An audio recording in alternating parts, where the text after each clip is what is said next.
नमस्कार मित्रांनो, एक नवीन दिवस आणि मी घेऊन आलोय तुमच्यासाठी एक नवीन व्हिडिओ. तर मित्रांनो, आज मी आहे ॲलिसनमध्ये. म्हणजे पाठी तुम्ही पाहू शकतात. ॲलिसन एक स्टेट आहे नॉर्वेमध्ये. नॉर्वे बेसिकली खूप फेमस आहे आर्किटेक्चरसाठी. इकडचं टाउन प्लॅनिंग, म्युनिसिपालिटी, इकडचे रस्ते, रोड्स एकदम क्लीन.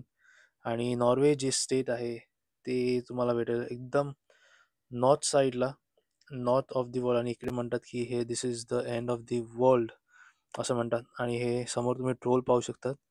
हे काचीवर ट्रोल हा माकडासारखा माणूस आहे. इकडे खूप फेमस सुविनियर आहे ट्रोल. आणि ट्रोल म्हणजे लोक जर फिरायला येतात नॉर्वेला तर ते ॲज अ सुविनियर परत घेऊन जातात. ट्रोल्स हे परत घेऊन जातात इकडे कोणाला गिफ्ट देण्यासाठी. आणि पुढे पण तुम्ही पाहू शकतात अनेक सुविनियर्स आहेत, किचन्स आहे, फ्रीज मॅग्नेट आहे. थंडी असल्यामुळे इकडे जॅकेट तर कंपल्सरी आहे, सगळ्यांना जॅकेट लागते. आणि जॅकेटची प्राईस तुम्ही नॉर्मल एका गिफ्ट शॉपमध्ये पाहू शकतात अराउंड 699. अनेक प्रकारचे कपडे होते, खूप चांगले चांगले क्वालिटीचे कपडे होते. हे जॅकेट तुम्ही पाहू शकतात कितीला आहे ते, अप्रॉक्सिमेटली 1299 क्राऊन. आणि इकडे करन्सी जी आहे ती नॉर्वेनियन क्राऊन चालते. इकडे युरो, पाऊंड, डॉलर वगैरे चालत नाही. कारण ही कंट्री युरोपमध्ये असली तरी यांची करन्सी वेगळी आहे स्वतःची. इंडिपेंडेंट कंट्री आहे. आणि असं म्हणतात की हे एंड ऑफ द वर्ल्ड आहे नॉर्वे.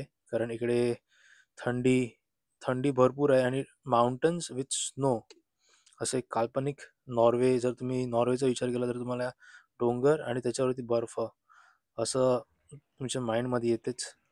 तर इकडचे रस्ते, इकडचे टाउन प्लॅनिंग बघा केवढी चांगली आहे. अतिशय म्हणजे एकदम माइंड ब्लोईंग व्ह्यू असते, क्लिअर स्काय. आणि मी तुम्हाला सांगत होतो आर्किटेक्चर, हेच हेच ते आर्किटेक्चर. आता समोर तुम्ही पाहू शकतात, जर तुम्ही नॉर्वेचं एका पेपरवरती किंवा ॲडव्हर्टाईज बघितली कुठेतरी टी व्हीवरती, तर हेच तुम्हाला दाखवतात. हीच तुम्हाला घरं दाखवतात, कलर कलरची घरं. आणि त्याच्यासमोर एक कॅनल जाते. म्हणजे त्यांचे रिव्हर एवढे साफ असतात ना, म्हणजे आपल्यासारखं नाही की काय पण टाकून दिलं त्याच्यामध्ये. पण त्याच्या घरासमोर त्यांची रिव्हर आहेत आणि एकदम क्लीन साफ-सुथरी रिव्हर. टाउन प्लॅनिंग हे समोर तुम्ही पाहू शकता. ते एक म्युझियम आहे असं मला ते लोक म्हणाले. आणि टाइम भेटला तर आपण म्युझियममध्ये पण जाऊया लेटर ऑन. तर मित्रांनो, 23 जॅन 1904 म्हणजे 1904ला इकडे एक फायर होती, म्हणजे वाईल्ड फायर. आणि तेव्हा घरं सगळी लाकडाची होती हो. आणि म्हणून वाईल्ड फायर एवढी पसरली की सगळं सिटी जी आहे ती जळून एकदम राख झाली. पण त्याच्यानंतर सुद्धा त्यांनी परत एकदा सिटी बिल्ड केली. आणि त्याची 1904 नंतरची ही सिटी आहे तुम्ही जी पाहू शकतात ती. मी 1-2 जणांना विचारलं आणि ते म्हणाले की वाईल्ड फायर एवढी स्ट्राँग होती की ऑलमोस्ट पूर्ण सिटी त्याच्याने म्हणजे सिटी एकदम बर्नआउट झालेली. पण त्याच्यानंतर त्यांनी ॲज अ डेव्हलप्ड कंट्री, नॉर्वेला डेव्हलप कंट्री म्हणतात.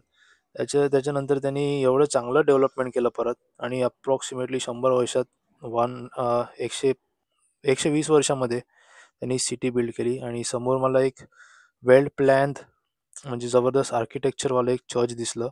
आणि माझ्याबरोबर चायनीज टुरिस्ट पण होते. तर त्यांना आतमध्ये जायचं होतं पण ते चर्च बंद होतं काही कारणासाठी. पण हे आर्किटेक्चर जे आहे चर्चचं ते जबरदस्त वाटलं मला, एकदम खूप सुंदर होतं. काही लोकांना विचारल्यानंतर मला कळलं की इकडे लोकवस्ती एकदम कमी आहे.